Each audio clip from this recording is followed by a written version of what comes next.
Haleluya, terima kasih Tuhan Yesus. Engkau sungguh dahsyat, Engkau sungguh luar biasa. Sekalipun kami berjalan dalam lembah kekelaman, itu tidak masalah. Karena kami percaya dan kami yakin pasti Tuhan beserta dengan kami. Tuhan malam ini luar biasa, kami boleh bersekutu bersama-sama untuk rock sedunia Tuhan. Ada yang dari Dubai, Switzerland, dari Langkawi, seluruh Indonesia bergabung, semua adalah kasih karunia Tuhan. Kami mau mendengarkan firman-Mu, kami mau diperlengkapi Tuhan, untuk semakin hari semakin serupa dengan gambaran-Mu. Kami menyerahkan semuanya ke dalam tangan kasih-Mu, dan kami percaya urapan-Mu Tuhan, atas Bapak kami, Bapak Arifin, dan seluruh kami Tuhan. Kami pasti mendapatkan hal luar biasa pada malam hari ini. Terima kasih Tuhan, di dalam nama Tuhan Yesus, kami telah berdoa dan mengucap syukur. Amin. Amin. Silakan Pak Arifin. Oke, shalom. Berapa banyak daripada Anda ingin, karena saya tidak beri nama Corona Pandemi, saya beri nama Corona Akademi. Sekali lagi ada satu prinsip penting di sini, prinsip kerajaan, kunci kerajaan. Kalau kita memberi nama kepada sesuatu, kita punya kontrol, kan kita punya otoritas atasnya. Ya, saya memberi nama kepada anjing kecil saya, dan karena itu saya bisa panggil dia, saya bisa perintah dia, karena saya yang memberi nama pada dia. Dan hari ini tema kita adalah extravagant generosity. Dulu dari nilai light yang saya bagikan, itu maka generosity ini sebelum kita memberikan grace. Generosity adalah hallmark, satu tanda jelas daripada orang percaya. Dan banyak orang tanya saya, coba perhatikan, Pak, Bapak kok jadi lebih muda ya selama akademi ini? Kelihatan lebih sukacita, yang biasanya sukacita, ini lebih sukacita lagi. Mau saya bagi rahasianya? Oke. Nah, saya membaca sebuah buku yang bagus sekali ini. Saudara boleh cari The Treasure Principle. The Treasure Principle dari Randy Alcorn yang saya ingin bagikan kepada Anda, ya. Prinsipnya bagus sekali sih. Nah, temanya adalah The Treasure Principle. Slide kedua. Nah, apa itu treasure itu? Treasure itu harta karun. Senang enggak? Orang dengar warisan senang, dengar harta karun. Wah, lebih senang lagi, saudara. Matius 13:44. Kerajaan Allah seperti apa? Orang yang menemukan harta karun di sebuah ladang. Ladang. Bukan milik siapa-siapa. Kakinya terantuk dan mungkin dia kebetulan lagi mau gali sumur atau gimana. Dan diam-diam dia tutup lagi. Dia beli dengan apa? Segala hartanya. Berapa nilainya? Semuanya. Semuanya itu semuanya. Bahasa apapun ya semuanya. Ya kan? Saya mau cerita tentang kebetulan ada hubungan dengan keluarga kami. Saya berasal dari kota, bapak saya dari kota Mojokerto, keluarga cukup mampu, tetapi kalau istri saya dari keluarga yang kaya raya, dari China sana ya. Tetapi kita berdua punya satu cerita yang sama. Zaman dulu, orang itu banknya bank bantal, atau ditanam di dalam tanah. Nenek saya menaruh semua hartanya itu di dalam sebuah toples, dimasukkan, ditanam, dan diberitahukan pada siapapun. Dan memang waktu itu ada masalah dengan kakek saya, sehingga dia pun tidak memberitahu. Dan nenek saya jatuh di kamar mandi, meninggal, and nobody knows. Ya, papa saya punya 2 saudara, dan papa saya itu saya belajar dari beliau, paling tidak mau ikut-ikut warisan. Rumah kita di Mojokerto itu cukup besar, 35 are, 3.500 meter, jadi dari ujung jalan sampai ujung jalan berikutnya. Dan yang akhirnya mendapatkan itu adik papa saya yang paling kecil.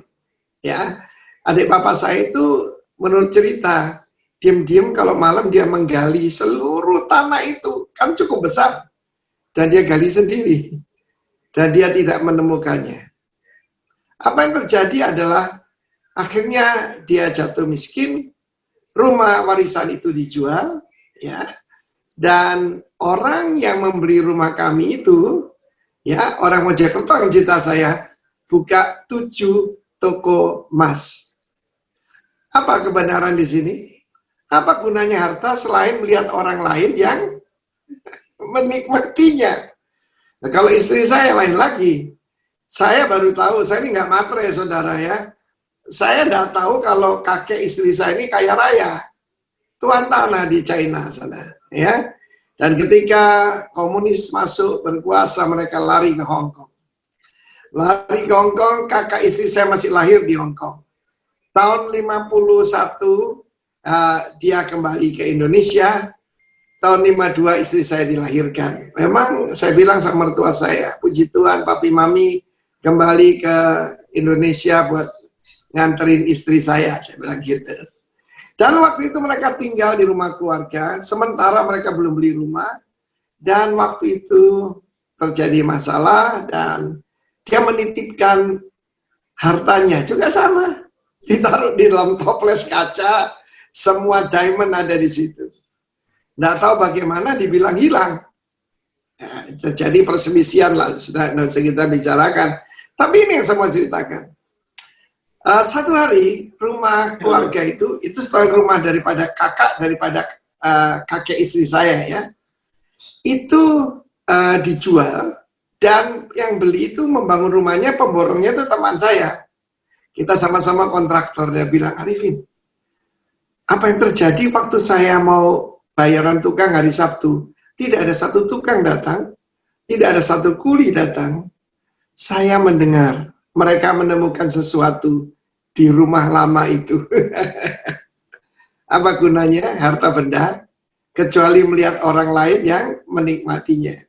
Saya sempat dibawa ke tempat kelahiran mama mertua saya di kota Xiamen, di provinsi Fujian di China, dan saya baru tahu blok demi blok, ya, ada hotel, ada sinema, ada pertokoan, butik-butik, semua punya engkong itu.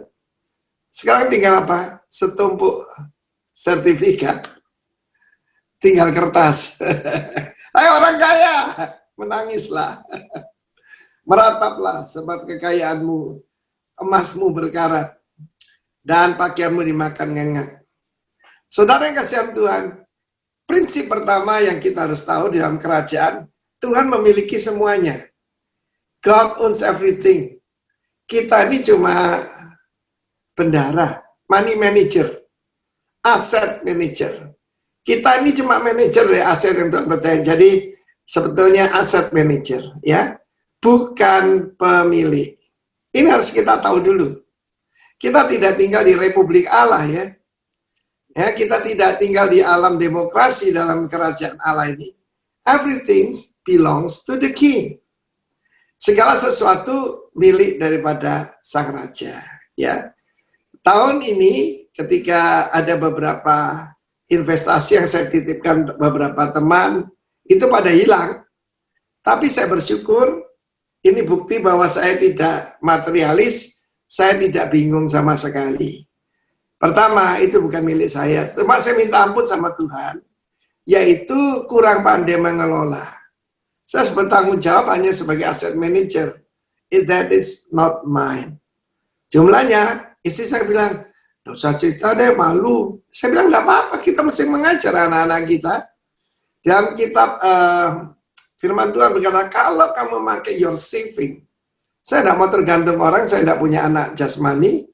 Saya percaya kalau saya pensiun pun, saya percaya Pak Roni, Pak Novit, mungkin tidak mau tahu gitu. Tapi saya tidak mau tergantung siapapun.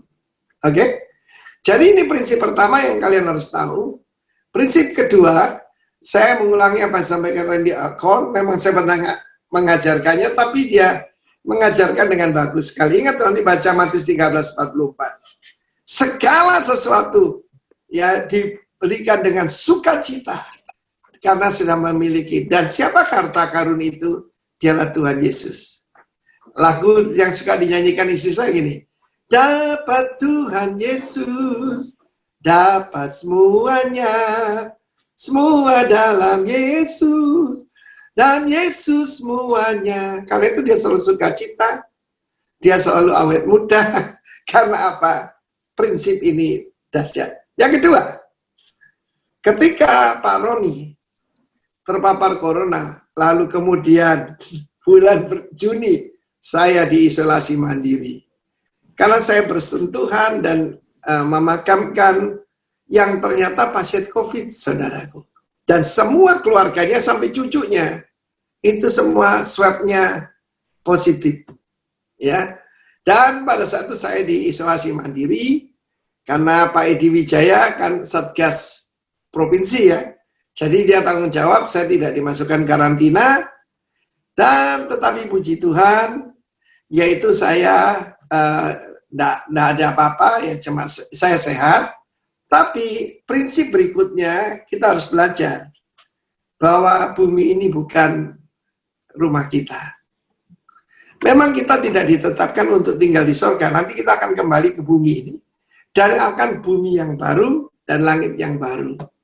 Coba slide berikutnya, tolong ikuti saya ya. Kita itu adalah warga negara dari a better country, negara yang lebih baik.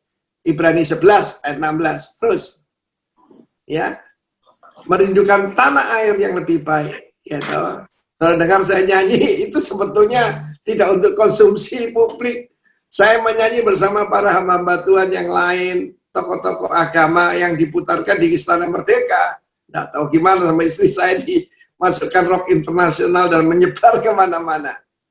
I love my country Indonesia. Tapi sebetulnya tanah air kita yang pasti lebih baik. Bukan Amerika, bukan yang lain, tetapi heaven. Amen? Nah, saya belajar juga sesuatu, terus slide berikutnya, saya cepat saja soal ini.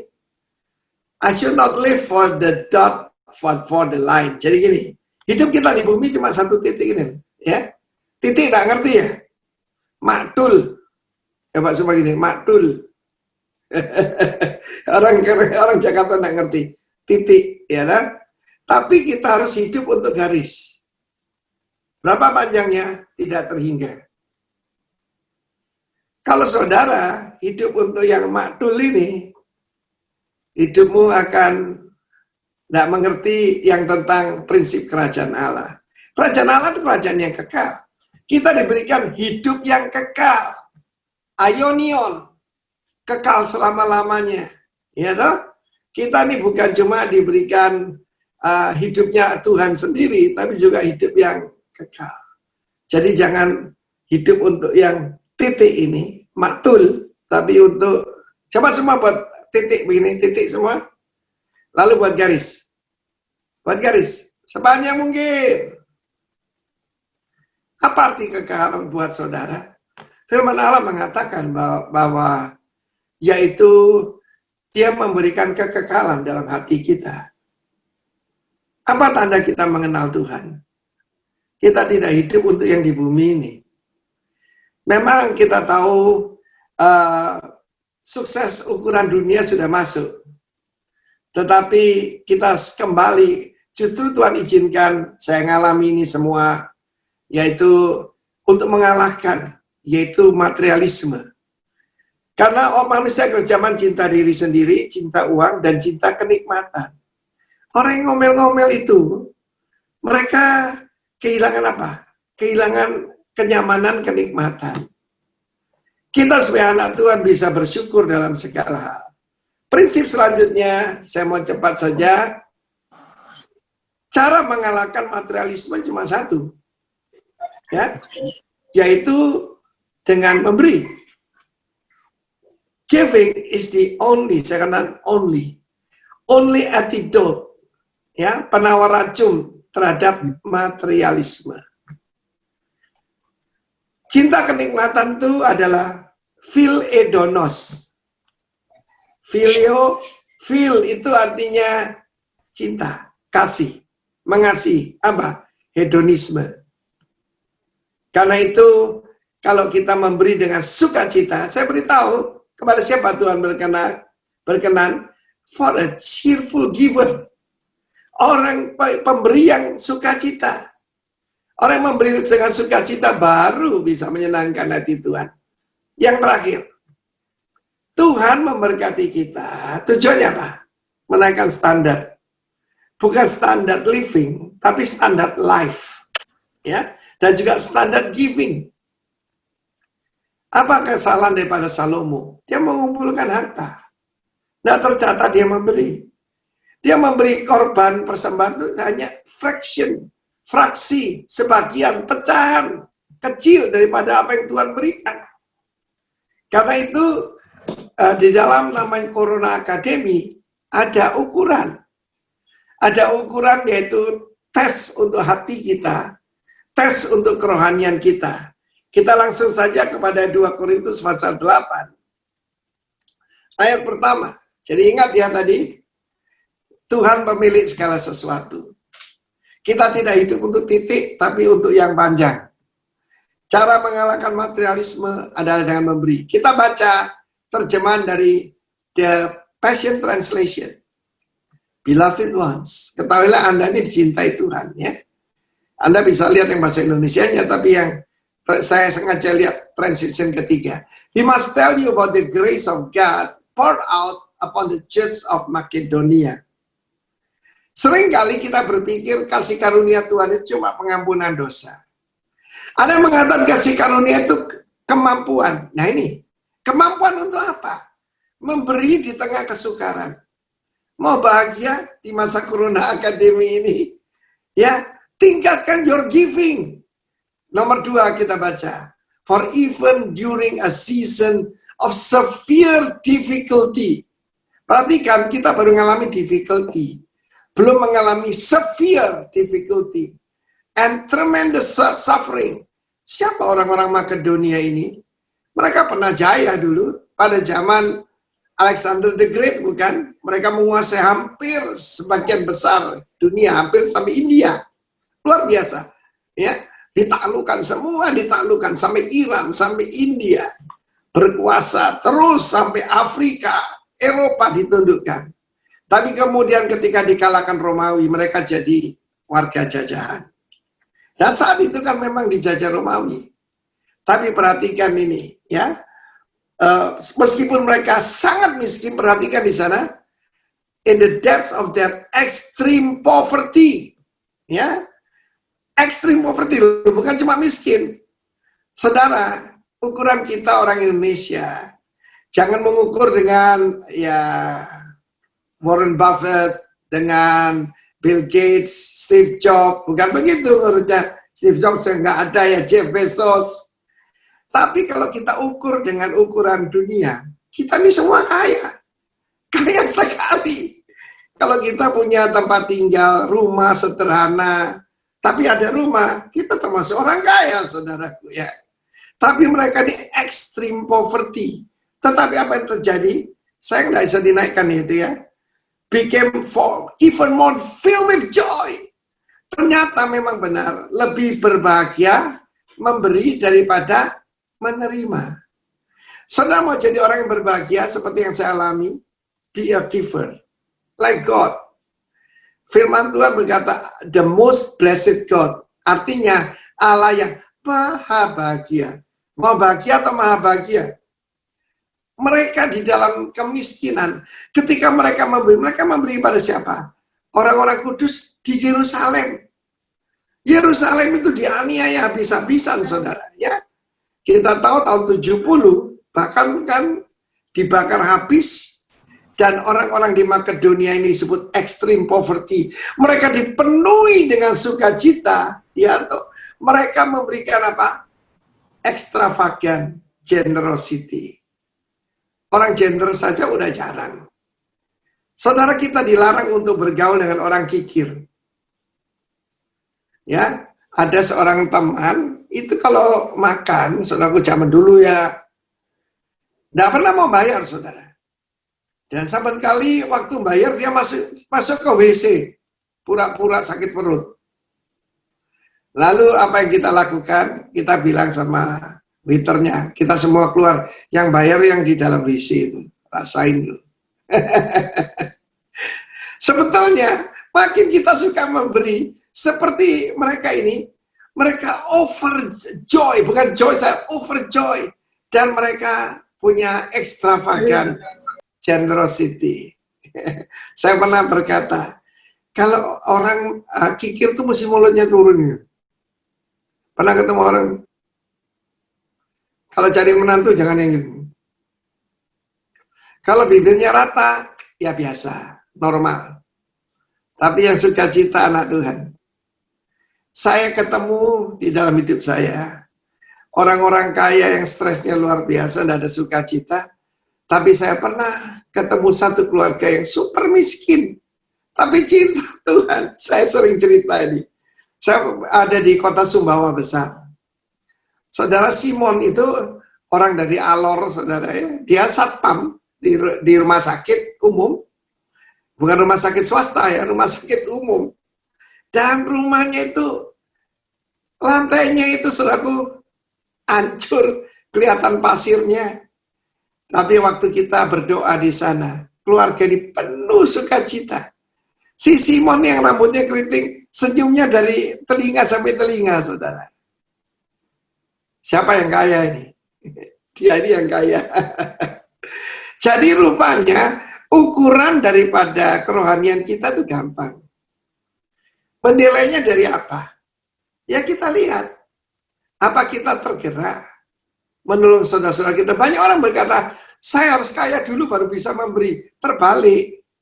Kalau sekarang aja enggak suka memberi, ya enggak usah jadi kaya lah, percuma. Bahkan Alkitab mengatakan, orang kikir itu, kenapa kita enggak boleh bergaul? Itu penyembah berhala. Penyembah siapa? Mamon. Kita akan belajar bagaimana mereka bisa mengerti itu, sebab kita melihat di dalam ayat yang kelima. Ya, slide berikutnya, nomor 5. Mereka memberi lebih banyak dari yang kami harapkan. Nggak nyangka gitu loh. Mereka memberi diri mereka pertama-tama kepada Allah. Kemudian oleh karena kehendak Allah juga kepada kami. Saya ngalamin dalam hidup saya.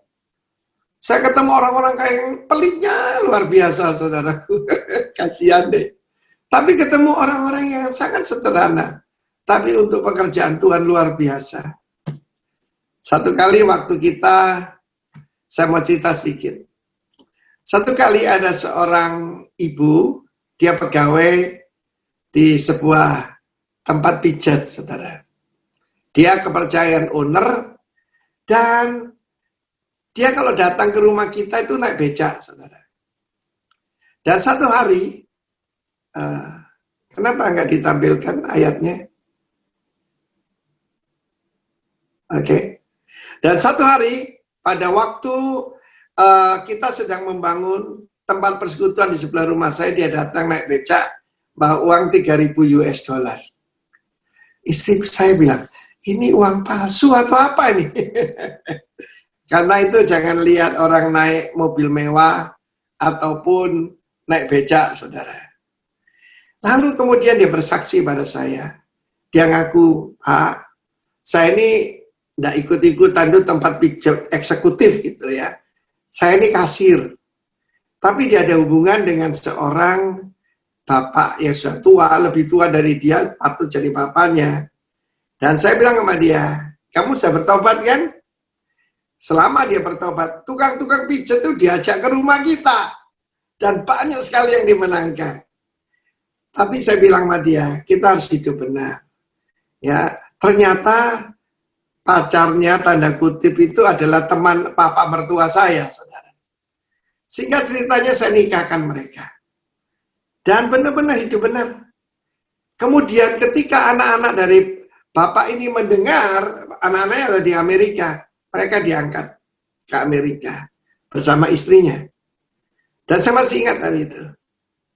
Saya diajak ke rumahnya dekat rumah saya. Dia memang punya mobil, cuma kadang-kadang naik becak ke tempat kami karena tidak terlalu jauh. Karena parkir kita susah, saudara. Lalu dia akan dibawa ke Amerika, dia menyerahkan rumahnya dan seisi rumahnya untuk pekerjaan Tuhan. Saya belum pernah lihat ini. Saya tanya namanya Ibu Sinta. Bu Sinta, yang diserahkan buat pekerjaan Tuhan yang mana? Ya semua, Pak.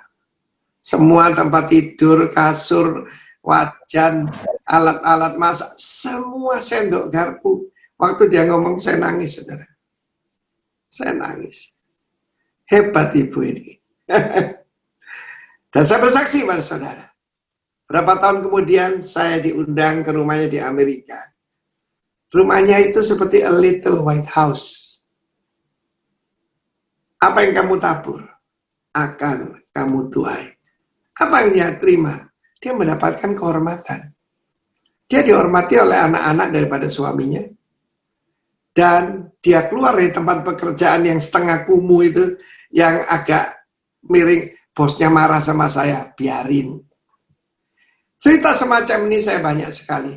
Jadi kuncinya itu adalah orang yang menyerahkan dirinya kepada Tuhan. 40 tahun yang lalu, saya bilang, Lord Jesus, I'm totally yours. Semuanya. Harta saya cuma satu, ya istri saya. Dan dia lebih dulu percaya. Rumah, apapun yang saya punya, termasuk masa depan saya. Seperti saya menulis di sebuah surat bermeterai kosongan. Saya serahkan Tuhan Yesus, silakan. Atur hidup saya. Jadi pertama-tama kepada Tuhan. Dan kita baca bagaimana mereka penuh sukacita. Kembali satu ayat di atasnya. Ayat ketiga. Ya toh? Ayat keempat kita baca. Dengan kerelaan sendiri mereka meminta dan mendesak kepada kami. Supaya mereka juga beroleh kasih karunia untuk mengambil bagian dalam pelayanan kepada orang-orang kudus.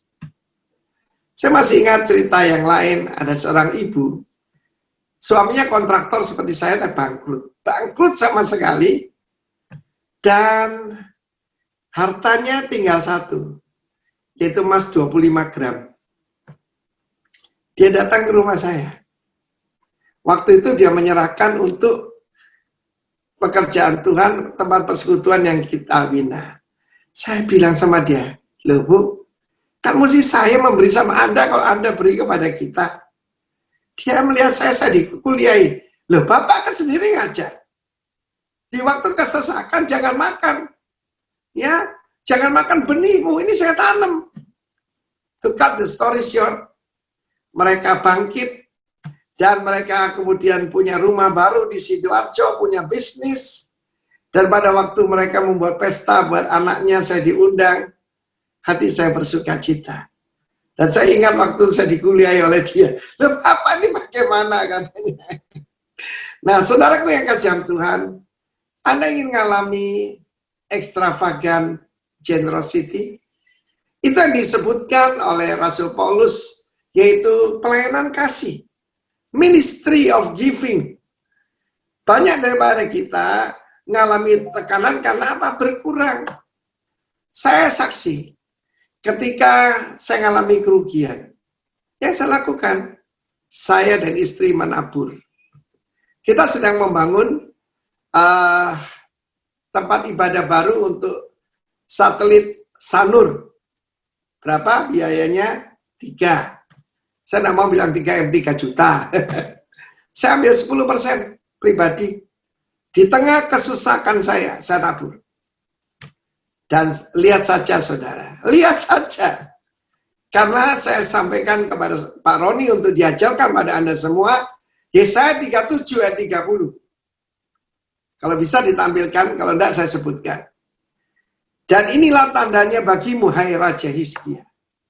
Tahun ini, kamu makan apa yang tumbuh sendiri. Bisa tanaman tumbuh sendiri? Ya tidak. Berarti pernah ditabur pada waktu yang lampau. Orang yang tidak pernah menabur akan kelaparan. Orang yang tidak akan menabur akan celaka, saudara. Tahun depan, tumbuh dari mana? Yang kamu tabur tahun ini. Selamatkan dirimu. Tabur tahun ini. Tahun ketiga artinya ada satu masa. Kamu akan menabur, kamu akan menuai, kamu menanam kebun-kebun anggur dan menikmati buahnya. Itu Yesaya 37 30 itu pesan buat seluruh Rock Ministry. Tahun ini Kamu hidup dari apa, kamu makan dari apa yang tumbuh sendiri. Ya. Nah, saudaraku yang kasih Tuhan, dalam 2 Korintus pasal 8 ini, ayat yang paling terkenal tentu saja ayat yang ke-9. Tapi jangan lupa ya, tahun depan tergantung kamu tanam atau tidak. Nah ini, tahun ini orang makan apa yang tumbuh sendiri. Tahun ini orang makan apa yang tumbuh sendiri. Tahun yang kedua apa yang tumbuh dari tanaman yang pertama, yang sekarang. Tapi dalam tahun ketiga, menaburlah kamu menuai, membuat kebun anggur, dan menikmati buahnya. Oke?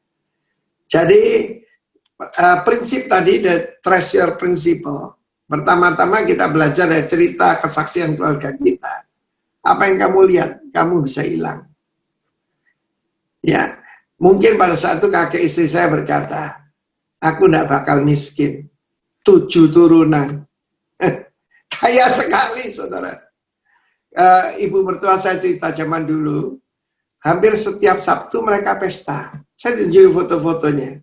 Yang datang jenderal, wali kota, pejabat-pejabat di rumah mereka yang besar itu.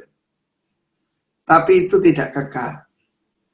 Tetapi saya tanya mami begitu kaya. Dulu kalau ke toko, dia punya asisten, dia tinggal nuding ini, kayak beli pecel, saudaraku. Ya, nanti asistennya yang bayar. Dia enggak, waktu itu kan belum ada kredit card. Tetapi saya tanya mami, sekarang mami hidup sederhana di Indonesia, tapi diselamatkan. Dibandingkan dulu senang mana? Dengan mantap dia bilang, ya senang sekarang. Dulu itu cuma limpah harta, tidak ada sukacita. Sekarang cukup harta, bahkan lebih. Tapi penuh dengan kebahagiaan. Dia melihat anak-anak yang dipakai Tuhan. Pak Hani itu is a hopeless case. Bisa jadi hamba Tuhan di Brisbane, Australia. Luar biasa. Cucu-cucunya, anak-anaknya Pak Hani, anak-anaknya Lili, semua diberkati Tuhan luar biasa, dipakai oleh Tuhan.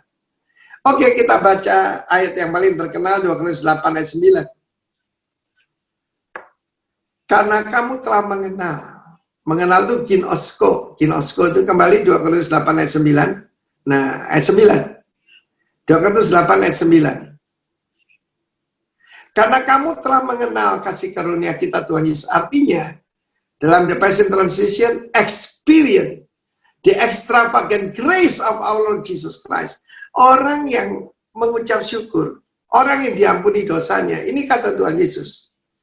Orang yang banyak utangnya, banyak dosanya, yang diampuni, paling banyak berterima kasih. Ya, meskipun dia itu kaya, oleh karena kita dia jadi miskin, supaya yang miskin menjadi kaya. Ibu saya berusia 97, saya nggak salah dengar, 100 kurang 3. Dan dia sering sudah lupa. Tetapi terakhir bulan Maret, saya waktu masih di Surabaya sebelum pergi dan 5 bulan sudah di Bali, dia membisikkan sesuatu di telinga saya.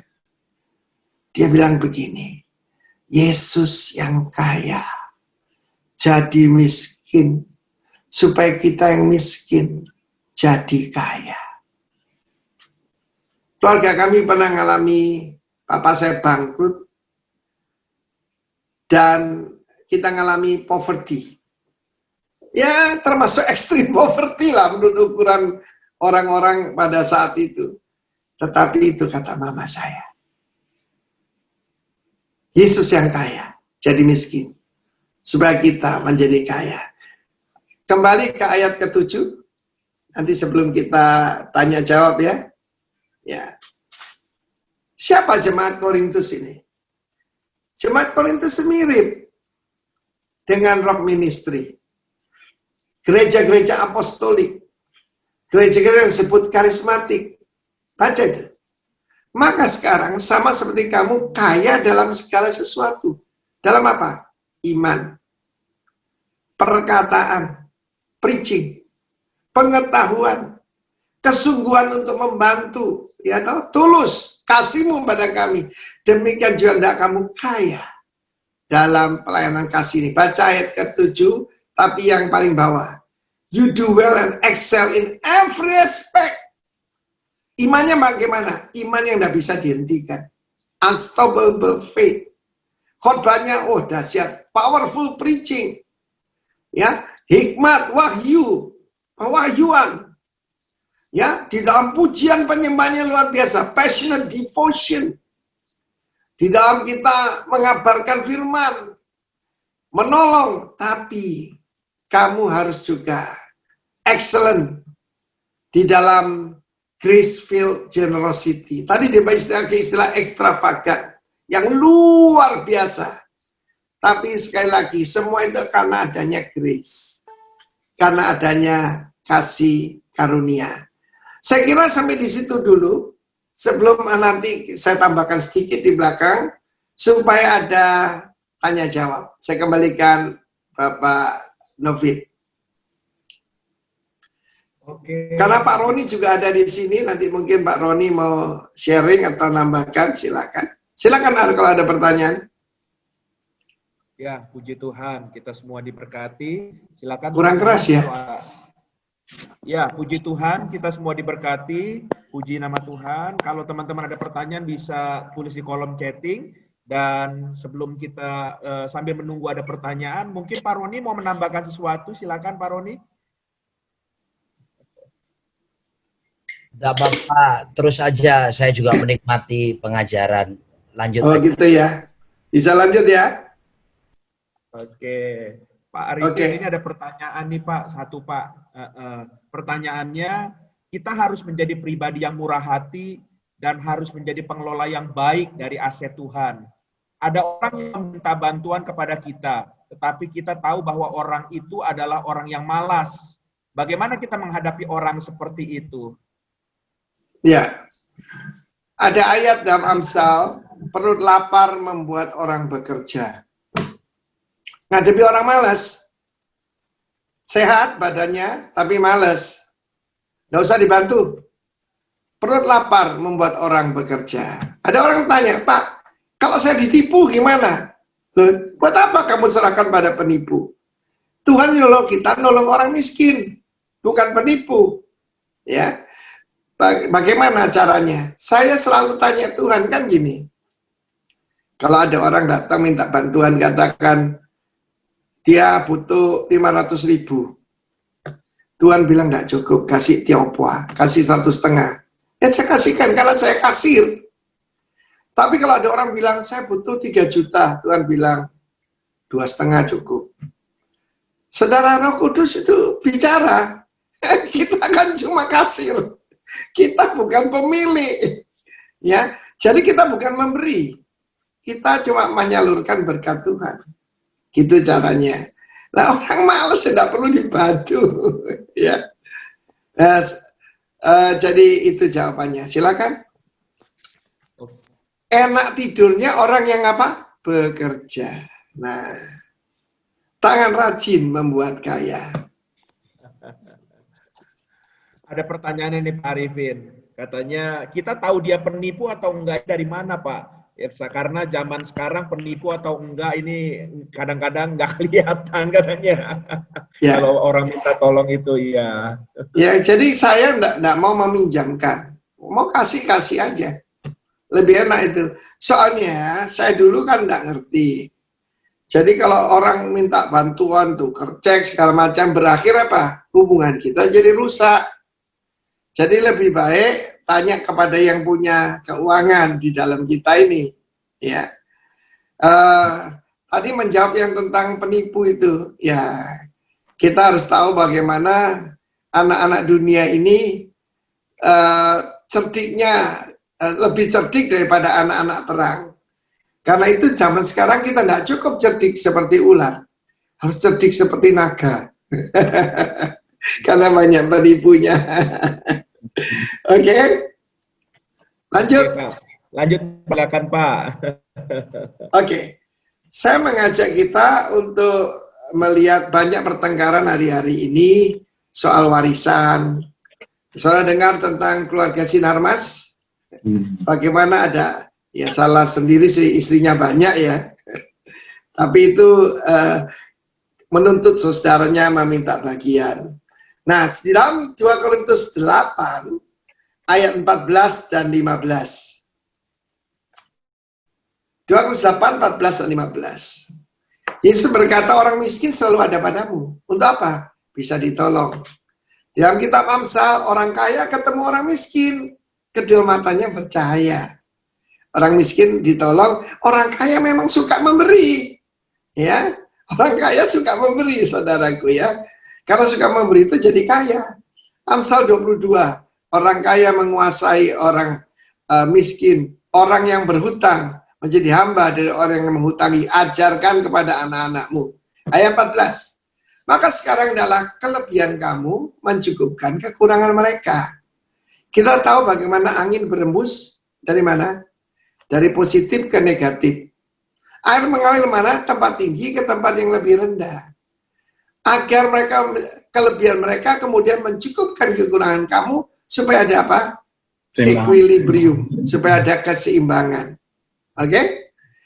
Tuhan mengatakan begini, Tuhan telah memilih orang yang dianggap miskin oleh dunia ini, dianggap miskin. Menerima apa? Karunia-karunia rohani.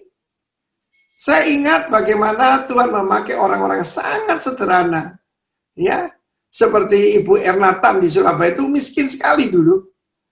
Yang Tuhan memberikan kepada kita orang-orang sederhana yang dikasih kekayaan sorgawi luar biasa, ya tak? Nah, firman Tuhan mengatakan orang yang mengumpulkan banyak tidak kelebihan, dan orang yang mengumpulkan sedikit tidak kekurangan. Ini perhatikan, seringkali di dalam yaitu keluarga terjadi hal semacam. Ada seorang berkata, guru, suruhlah saudaraku berbagi ya dengan aku. Sudah ada hukumnya. Anak sulung mesti ngurusi ibunya dan saudaranya belum menikah. Jadi dia dapat 2 bagian. Jadi kalau ada 4 saudara, ya, maka anak sulung mendapatkan 2 bagian lebih banyak daripada yang lain, dapat 40%, ya.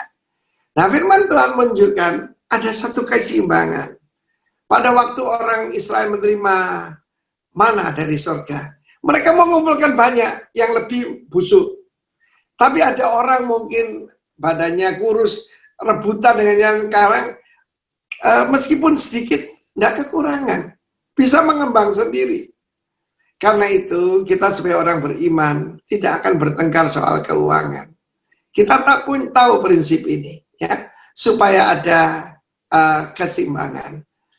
Kekayaan itu, Sokrates saja mengatakan, kekayaanmu adalah hutangmu pada orang lain. Kelebihanmu adalah hutangmu kepada orang lain. Saya dan istri mencari ini, yaitu extravagant generosity. Dan akibatnya kita sungguh-sungguh hidup penuh sukacita, ya. Dan saya mengajarkan pada saudara hari ini, supaya engkau excellent, bukan cuma di dalam preaching, bukan dalam karunia-karunia, bukan itu saja, tetapi juga dalam pelayanan kasih.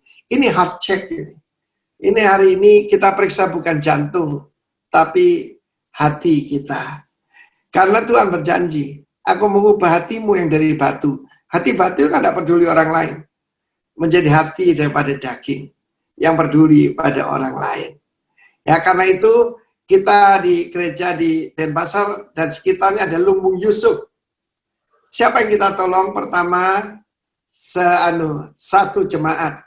Ya, satu jemaat. Yang kedua, sesama iman. Yaitu jemaat-jemaat sekitar kita yang bukan kelompok kita. Yang ketiga, sesama kita. Kita bagi-bagi, ya, bagi sembako, bantu keuangan dan sebagainya. Dan puji nama Tuhan, saya percaya orang yang malas pun akan dipaksa bekerja hari-hari ini. Kalau tidak, dia akan mati. Jadi kalau itu saya beri nama Corona Academy. Apa pelajarannya hari ini? Pelajarannya adalah pelayanan kasih itu. Saya mengajak kita melihat 2 Korintus 9 sekarang. 2 Korintus 9 ayat ke-6. Rasul Paulus berkata pada jemaat Korintus, kamu telah berjanji 1 tahun yang lalu. Lakukan, jangan kamu tidak lakukan, ya. 2 Korintus 9 ayat ke-6. Orang yang menabur sedikit akan menuai apa? Sedikit juga. Dan orang yang menabur banyak akan menuai banyak juga. Kitab Al-Qur'an mengatakan, orang yang melihat angin tak pernah akan menabur. Wah, situasi seperti ini. Orang yang selalu melihat awan, tidak akan pernah menuai. Tidak pernah ada waktu yang favorable. Tidak ada. Lemparkan rotimu ke air, kamu menerimanya lama sesudah itu. Taburkan kepada 3, 4, 5, 6, 7, karena kamu tidak tahu mana yang bertumbuh, mana yang tidak. Sekali lagi saya pernah ditanya orang, Bapak ini investasi di mana? I invest in people. Karena saya belajar di sini. Ayat ke-7, dalam masing-masing memberi menurut kerelaan hatinya, jangan sedih hati atau karena paksaan. Ya, ini perhatikan. Tuhan mengasihi orang memberi dengan sukacita. Sekali lagi terjemahan The Passion bagus. Here's my point. A stingy sower. Stingy itu pelit. Akan menuai tuaian sedikit. But the one who sows from a generous spirit. Tuhan mengatakan mata yang baik itu generous eye. Ya. Jadi Tuhan berkata mata yang jahat itu apa? Mata pelit. Mata yang baik itu matanya bersinar ketika melihat ada orang butuh. Sukacita karena bisa menyalurkan berkat Tuhan. Let giving flow from your heart. Bukan dari religious duty. Ya, sudah kadung jadi hamba Tuhan. Bukan ya. Tapi keluar daripada sukacita karena memberi. The joy of giving. Sebab Tuhan mengasihi orang yang memberi dengan sukacita bahkan sambil tertawa. Banyak orang berkhotbah tentang menabur sambil mencucurkan air mata. Tapi Tuhan mengasihi orang yang memberi dengan sukacita. Karena lebih berbahagia memberi daripada menerima. Nah, ayat 8 sekarang. Ya, tinggal sedikit lagi ya. Dan Allah sanggup, katakan Allah sanggup. Allah sanggup melimpahkan apa? Segala kasih karunia pada kamu. Mulai tadi kita dapatkan grace, kasih karunia demi kasih karunia. Sini segala kasih karunia supaya kamu senantiasa berkecukupan, more than enough dalam segala sesuatu. Malah berkelebihan dalam berbagai kebajikan. Seperti ada tertulis, ia membagi-bagikan, ia memberi kepada orang miskin, kebenarannya tetap untuk selama-lamanya. Orang benar itu pasti murah hati. Itu pasti, itu tanda, ya. Itu pasti, itu tandanya. His righteousness endures forever. Hari ini keberapa saya 154 ya? 155 hari. Kami ada di Bali. Kami bersaksi pada saudara. Makanan datang setiap hari. Kamu makan dari apa yang tumbuh sendiri.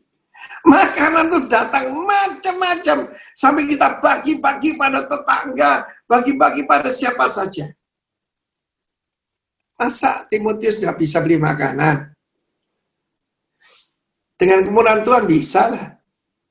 Tapi Tuhan cuma mau tunjukkan apa yang kamu tabur akan kamu tuai. Saya memang diberikan dana untuk menjamu hamba-hamba Tuhan. Tapi ya, karena saya suka traktir ya, seringkali ya dari kantong sendiri. Itu waktu-waktu yang lampau. Sekarang saya menuai. 155 hari. Kalau 7 hari ya baik. Kalau sebulan itu luar biasa. Lah kalau sampai 5 bulan? Non-stop. Tapi kadang-kadang kalau tidak ada makanan, ada yang lain, benih. Dia memberikan roti untuk kita makan, dan benih untuk kita tabur. Ayat 10. Kadang-kadang dari sumber yang tidak biasa, tahu loh ada yang masuk ke rekening kita. Dari siapa ini? Kita mesti menduga-duga, karena tidak ada namanya. Ia menyediakan benih bagi penabur, dan roti untuk dimakan. Ia juga menyediakan benih bagi kamu, dan melipat gandakannya, dan menumbuhkan buah-buah kebenaranmu. Benih, uang itu adalah benih, perkataan itu adalah benih, everything dalam hidup ini adalah benih yang kita tabur dan akan kita tuai. Termasuk apa? Benih firman Tuhan. Dari mana saya dapatkan Saya khotbah ini 40 tahun, ya, saudaraku. Ya. Dan kalau saya lihat di YouTube, belakangan dimasukkan khotbah-khotbah saya yang tahun 80-an, 90-an itu dikeluarkan semua. Saya tidak kenal orangnya. Saya mengucap syukur, saudara. Dan saya, waktu saya dengarkan khotbah saya bilang, this is not me. Saya tahu siapa kemampuan saya. Kadang-kadang itu datang waktu saya khotbah. Hikmat itu datang waktu saya khotbah dan saya sampaikan. Because we have a generous God. Ya kan? Jadi yang Tuhan mau adalah menumbuhkan buah-buah kebenaran. Coba baca yang terjemahan yang paling bawah. So that the harvest of your generosity will grow. Apa salah satu tadi tema dari poin daripada sampaikan Randy Alcorn tadi. Kita itu diberi lebih untuk meningkatkan apa? Standar kita. Bukan standard of living, but standard of giving. Dengan ini saya selesaikan apa yang saya sampaikan. Silakan kembali pada Pak Novit untuk kalau ada pertanyaan. Silakan. Oke, luar biasa ya. Saya percaya kita semua diberkati nih malam hari ini. Saya juga, wow, banyak dibukakan. Pak Arifin kayaknya tadi masih ada yang penasaran. Melanjutkan pertanyaan tadi nih, ada pertanyaan yang bagaimana sih cara Bapak kalau menolak pemalas yang minta bantuan. Mungkin kan ini konteksnya kita anak Tuhan, jangan sampai kita juga menolak, maksudnya kita mau mendidik mereka, tapi nggak taunya kita jadi batu sandungan, membuat kepahitan buat mereka, mungkin seperti itu, Pak. Ya, saya kalau ketemu orang yang masih sehat, kerja yang minta-minta, ya saya tegur saja. Terserah kalau dia tersinggung. Tetapi love is tough. Kasih itu tidak selalu ngelus-ngelus, gak perlu dicambuk supaya dia bangkit. Pemalas itu firman Tuhan berkata, hei yang tidur bangun. Tuhan benci pemalas. Karena Tuhan tuh suka kepada anak yang membanggakan tuh. Ada orang memang kerjanya cuma minta-minta. Tapi kadang-kadang memang seperti tadi. Ya, ada orang yang betul-betul menjengkelkan. Tapi dia sudah tua, gimana? Kalau dia masih muda, saya tidak kasih dia minta, terus saban minggu minta begini, tidak apa-apa. Lazarus itu ditaruh di depan pintu gerbang orang kaya. Ya, Lazarus, siapa yang naruh? Bukan cuma temannya, Tuhan yang taruh situ. Tapi si kaya ini, dia tahu nama Lazarus. Tetapi dia tidak peduli. Anjing lebih baik. Anjingnya menjilat luka-luka daripada Lazarus. Rupanya bukan anjing peliharaan si kaya ini. Anjing geladak. Lebih penuh belas kasihan daripada si kaya. Menariknya si kaya tidak punya nama. Ya, yang punya nama justru Lazarus. Lazarus itu Asarie. Artinya yang telah ditolong oleh Tuhan. Jadi kalau memang orang malas, kita carikan kerjaan. Saya sebagai hamba Tuhan, saya suruh dia kerja. Supaya apa? Perut lapar membuat orang bekerja. Nggak dikasih duit. Ya kasih duit sekedarnya lah. Ya, ongkos jalan. Tapi suruh dia kerja. Karena itu pentingnya komsel apa? Dihubungkan. Ada orang yang butuh tenaga. Kapan itu ada seseorang yang betul-betul dijarah habis di Solo. Ya, lalu saya tanya dia, lu masih punya apa? Nggak punya apa-apa Pak Arifin. Lalu punya tenaga, punya kesehatan, punya penyakit bawaan? Nggak ada Pak, sehat. Dulu apa kamu? Oh saya pengusaha truk, cuma truk saya dibakar semua. Lu pengusaha truk, bisa nyopir loh? Oh bisa Pak, ini SIM saya. Mau jadi supir? Mau Pak? Yang penting anak saya makan. Nah, orang begitu bisa ditolong. To cut the story short, orang yang sedia jadi supir itu sekarang jadi pengusaha kaya. Karena apa? Karena mau kerja. Nah, kalau orang malas ya ditegur supaya tidak malas ya. Oke, itu jawabannya. Jadi batu Sangdungan gimana mau mendidik kok? Ada pertanyaan lain? Ya, ini berupa permohonan doa sih Pak dari Bu Lina ya, istri Pak Elroy. Jadi dikatakan di saat-saat seperti ini justru kan mereka kerja di kementerian, di mana tempat mereka kerja menuntut kerja lebih keras lagi, melebihi jam kerja. Bahkan harus tetap bekerja meskipun banyak yang WFH. Mohon dukungan doa bagi setiap anak Tuhan yang melayani di bidang pemerintahan, supaya diberikan kekuatan hikmat bekerja di bawah tekanan, biar nama Tuhan Yesus dipermuliakan. Ero itu gagah, kuat, agak gendut sedikit, biar kerja keras, perutnya hilang. Ya, kita doakan Ibu ya.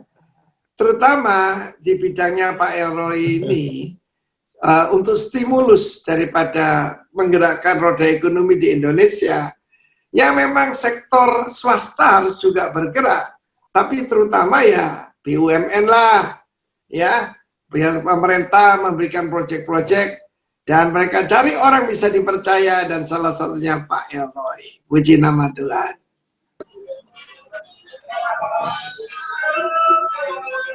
Pak Roni mungkin mana Pak Roni?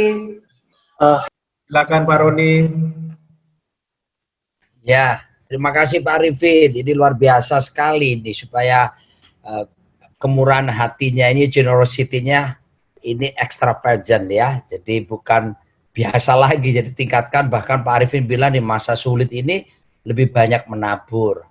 Terima kasih Pak Arifin. Saya mencoba sharing tentang Pak Arifin sharing dalam 2 Korintus pasal yang ke-9 tadi ayat yang ke-10, ia yang menyediakan benih bagi penabur dan roti untuk dimakan lalu menggandakannya seperti itu.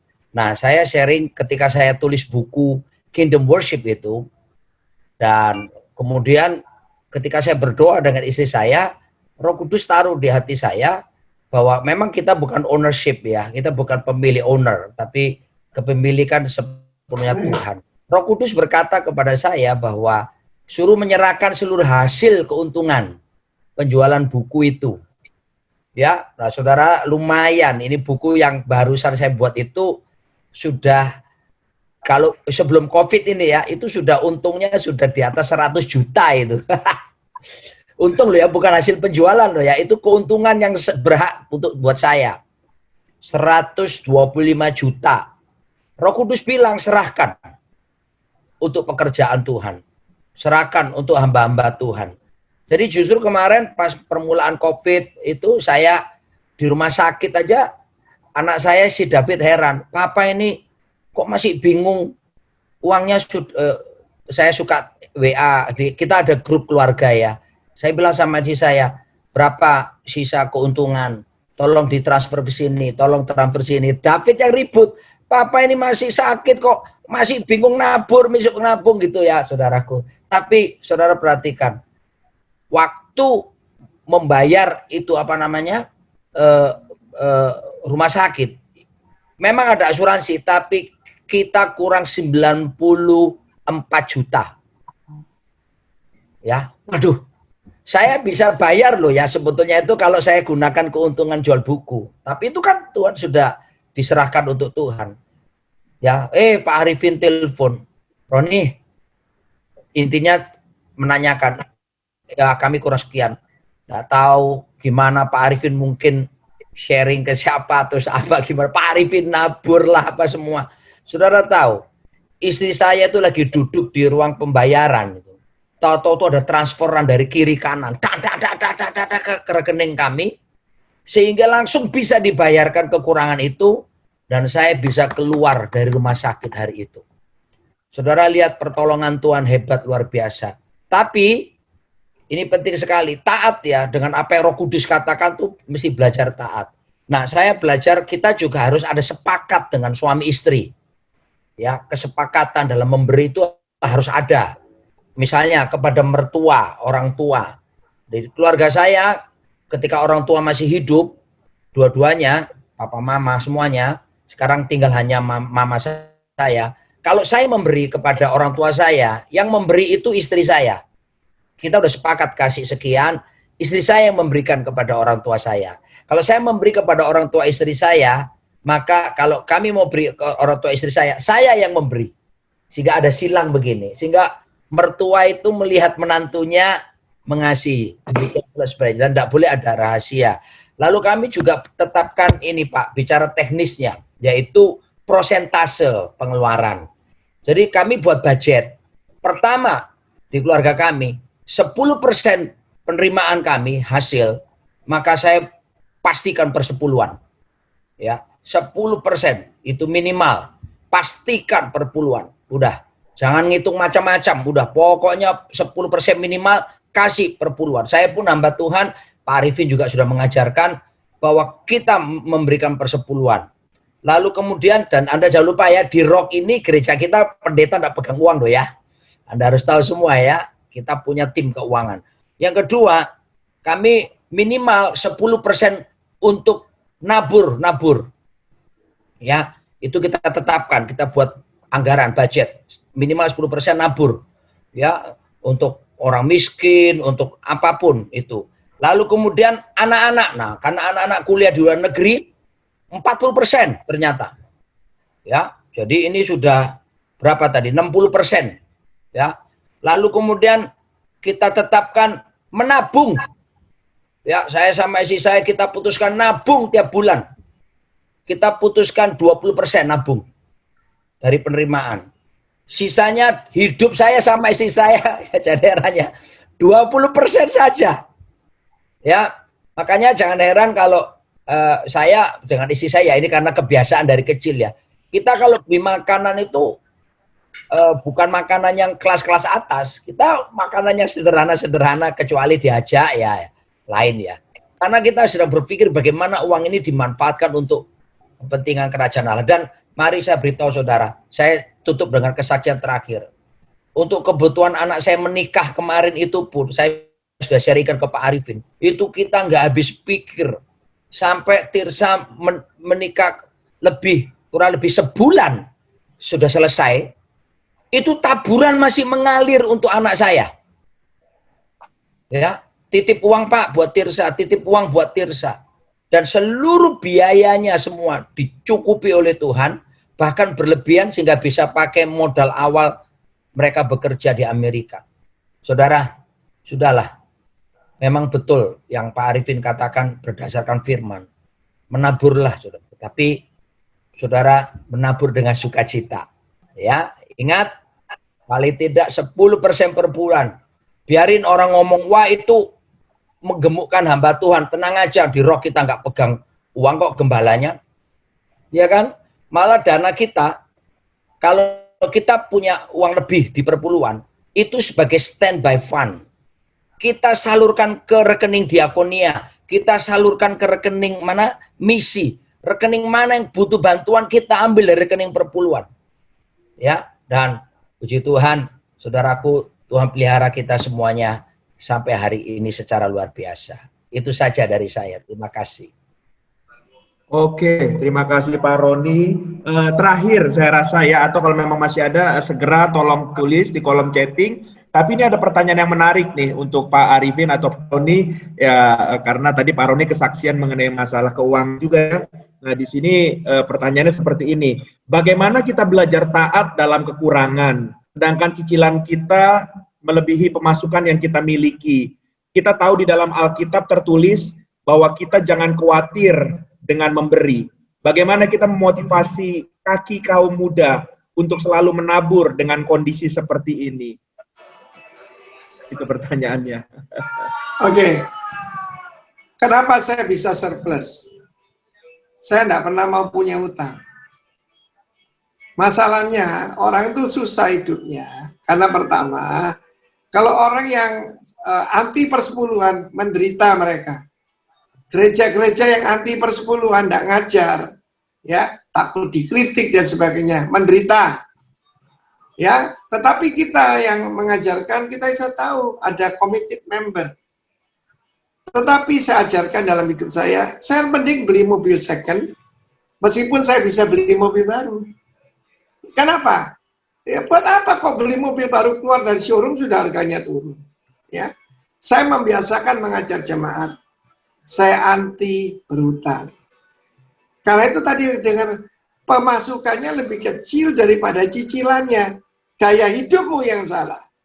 Gaya hidupmu perlu dirubah, ya. Jadi karena saya tidak punya utang, tidurnya enak, makannya enak, sekalipun makan sederhana. Jadi nomor satu yang perlu dirubah itu gaya hidupmu, ya kan? Kita mendengar besar pasak daripada tiang. Ya salah sendirilah, maaf ya. Jadi lebih baik harus gaya hidupnya dirubah. Saya bilang sama jemaat, lebih baik lu naik motor daripada nyicil mobil yang memang kamu tidak mampu. Itu tidak bisa toh. Ya perhatikan gaya hidup saya bisa. Kalau ada mobil baru yang di garasi saya itu dikasih jemaat, Pak mobil Bapak terlalu tua, ya jual aja kita tambahi, iya lain, ya kan?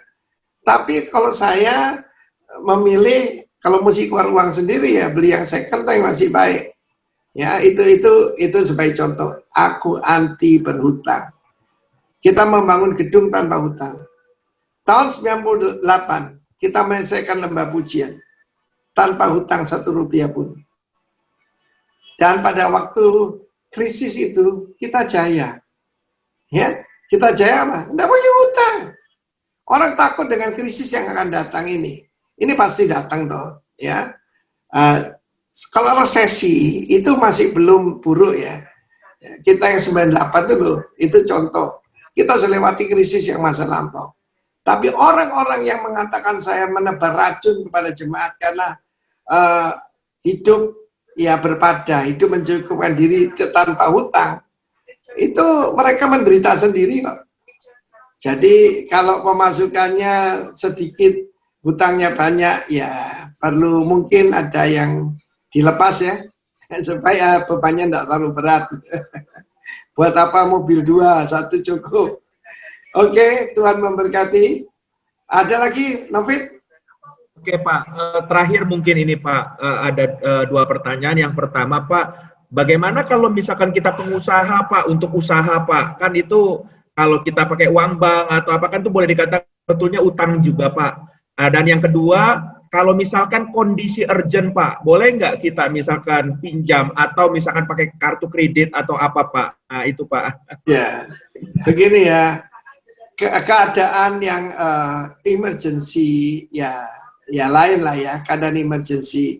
Tapi kalau kita tidak punya saving, ya salah sendiri. Saya ngajari jemaat, kamu pertama harus punya saving 3 bulan tidak diutik biaya hidup. Biaya hidupmu berapa? 5 juta. 15 juta ada di simpanan, tidak boleh diutik-utik. Plus. Sekarang ternyata lebih dari 3 bulan masalahnya. Tapi Tuhan akan pelihara, oke? Lalu kedua, saya ngajarkan pada jemaat, yaitu sebagian harus berupa ya emas lantaan lah, ya. Kalau bisa Swiss, kalau enggak ya Antam. Apa yang terjadi dalam masa Corona Academy ini? Kerugian saya ditutup dengan naiknya harga emas yang simpanan saya. Dan itu adalah namanya wisdom, hikmat, ya dah. Jadi kalau yang salah itu adalah semuanya itu uang hutang. Nah, itu salah. Ya, kita melihat teman-teman saya yang berhasil, yang tajir, semuanya itu semuanya pakai uang dingin, ya. Harta yang dikumpulkan sedikit demi sedikit menjadi banyak. Ada seorang teman saya, nama PT-nya 46. Ya, PT 46.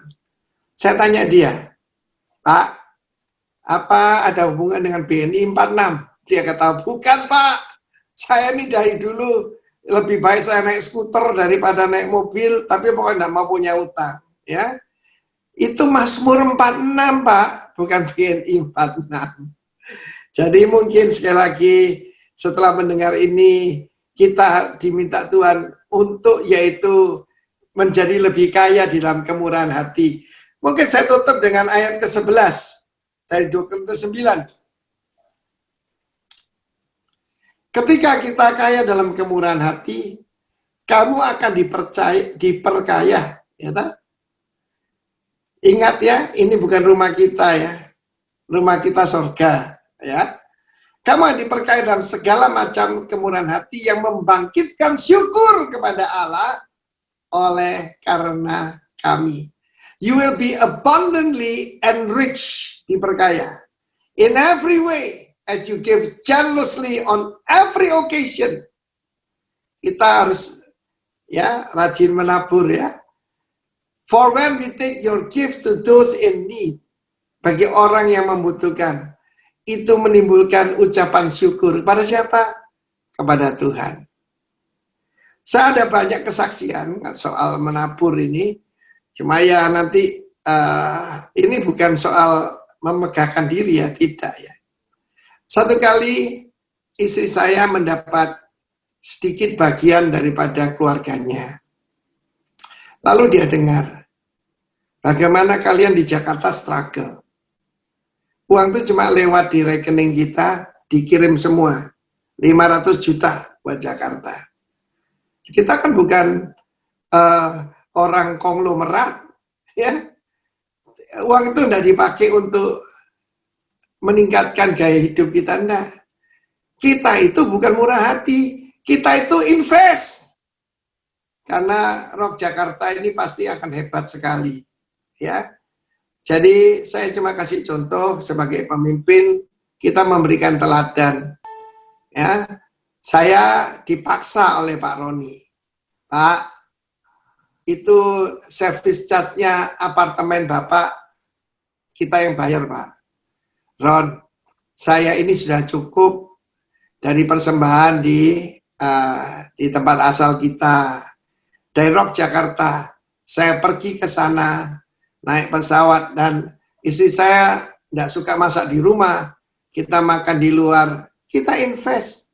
Saya tidak terima gaji dari kalian, ya, karena itu saya bebas bisa ngomong tentang keuangan sama kalian. Pak Roni maksa, Pak, itu service charge-nya mestilah Bapak Gembala senior kita, ya sudah, saya terima. Service charge untuk apartemen kecil yang kita tinggal itu. Tapi terakhir, kesulitan. Ron, saya yang bayar, Ron. Saya yang bayar yang sebagian, yang besar saya bayar, yang kecil-kecil ya silakan. Saya terima sebagai tanda kasih. Saya ceritakan ini tidak untuk memegahkan diri, tapi sebagai contoh buat kalian. Kenapa hidupku berbahagia dan sukacita? Dan diberkati dalam segala hal. Berarti firman Tuhan ini benar. Ya, diperkaya dalam segala hal. Saya diperkaya dalam firman Tuhan. Saya diperkaya di dalam pewahyuan. Saya diperkaya di dalam koneksi. Diperkaya dalam segala hal. Follow me as I follow Christ. God bless you. Amin. Amin. Haleluya. Terima kasih Pak Arifin buat malam hari ini sharing firman Tuhan. Dan kita percaya bahwa kita betul-betul makan malam hari ini ya. Dan terima kasih juga Pak Roni yang bersama-sama dengan kita. Dan kita sebentar akan ada foto bersama dan akan ada beberapa yang sebelum kita menutup dalam doa berkat. Mungkin akan disampaikan oleh hambanya Pak Sony. Silakan Sony. Terima kasih Pak David. Terima kasih Pak Arifin. Terima kasih Pak Roni. Oh, sudah ada si Nancy juga. Luar biasa malam hari ini kita pasti diberkati. Tapi nggak berhenti sampai di situ. Kita senang sekali diberkati. Firman Tuhan hari ini, kita harus menjadi berkat. Kita harus generous. Ekstrim. Ya. Baik Bapak Ibu, minta tolong kameranya semuanya dihidupin. Kita mau foto bareng. Kita mau foto bareng. Dan ayo, lampunya yang lain. terang. Lampunya gelap-gelap semua. Ayo. Bu Vivi mana Pak? Mau foto bareng Pak? Sini saya. Sini saya. Oke. Ya. Siap. Kita ada 2 halaman. Siap-siap ya. 1, 2, 3. Cheers. Oke. Mohon tunggu sebentar untuk halaman kedua.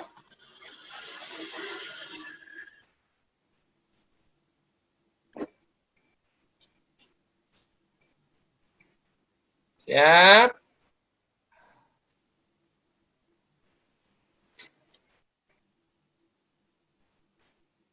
Halaman kedua.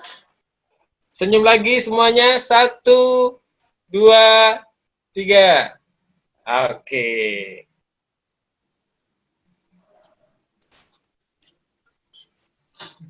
Bapak Ibu yang terkasih, ada pengumuman sedikit dari GBI Rock Bellagio. Silakan Pak Chandra. Malawi. Shalom, Urusan ya. saudara. Terima kasih telah bergabung bersama dengan kami pada gathering malam hari ini. Kami mengundang Bapak, Ibu, dan juga saudara untuk beribadah online bersama dengan kami melalui channel YouTube kami sebagai berikut. Bapak, Ibu, Saudara juga dapat mendengarkan kembali materi gathering pada malam hari ini melalui channel YouTube kami. Bagi Bapak Ibu yang terbeban untuk memberkati pekerjaan Tuhan di tempat kami, Bapak Ibu dapat memberikan persembahan melalui transfer bank atau scan QR Code sebagai berikut. Terima kasih dan sampai jumpa di gathering berikutnya. Tuhan Yesus memberkati. Terima kasih Pak Chandra. Bapak Ibu, untuk ibadah GBI Rock Bellagio minggu besok akan dilayani oleh Bapak Daniel Yanuar dari Surabaya. Pastikan, ingat jamnya, kita ibadah bersama, siapkan diri kita. Bapak Ibu yang dikasihi Tuhan Yesus, demikianlah Messianic Gathering kita pada malam hari ini. 2 minggu lagi kita kumpul lagi, masih melalui daring Zoom. Kita akan mendapatkan pengajaran lagi dari Bapak Jonathan Patiasina dari Melbourne, ya. Lingkarin tanggalnya, jangan lupa. Jumat jam 8. Baik, demikian pertemuan kita, fellowship kita pada malam hari ini, dan kita akan minta Pak Arifin berdoa untuk kita semuanya, memberkati kita semua. Silakan Pak. Bapa di sorga, kami bisa sampaikan isi hatimu bahwa kebenaran ini segala sesuatu adalah milik Sang Raja. Kami cuma pengelola. Biarlah berikan kekekalan dalam hati kami masing-masing. Dan biarlah mata kami melihat ke atas. Wajah kami angkat kepadamu. Karena bumi ini bukan selamanya tempat tinggal kami. Terima kasih Bapa. Berikan kepada kami anugerah itu. Anugerah kemurahan hati. Supaya Tuhan di dalam segala keadaan, ketika kami memberi, kami berbuat baik pada diri sendiri. Kami percaya janjimu. Tahun ini kami hidup dari apa yang kami tanam tahun-tahun yang lalu. Tahun depan dari apa yang kami tanam tahun ini. Dan akan tiba saatnya di mana kami yang menabur, menuai, mengembangkan pelayanan ini, dan juga menanam kebun-kebun anggur, dan akan menikmati buahnya. Kami minta Tuhan memberkati anak-anak-mu, buat anomali Tuhan. Apa di tengah-tengah kesesakan, di tengah-tengah kesulitan, justru anak-anak-mu diberkati. Dan tadi ada permintaan untuk anak-anak-mu yang bekerja super keras di pemerintahan, seperti Saudara Elroy dan yang lain. Tuhan berikan anugerah, dan Tuhan berikan kekuatan dan kesehatan. Dan kami berdoa roh kreativitas kepada Tuhan ada pada setiap anak-mu. Apapun yang mereka kerjakan, kau buat berhasil. Terima kasih Bapa. Terutama berikan kepada kami kelimpahan dalam kasih karunia untuk bisa mendapatkan extravagant generosity. God bless you all in Jesus' name. Amen.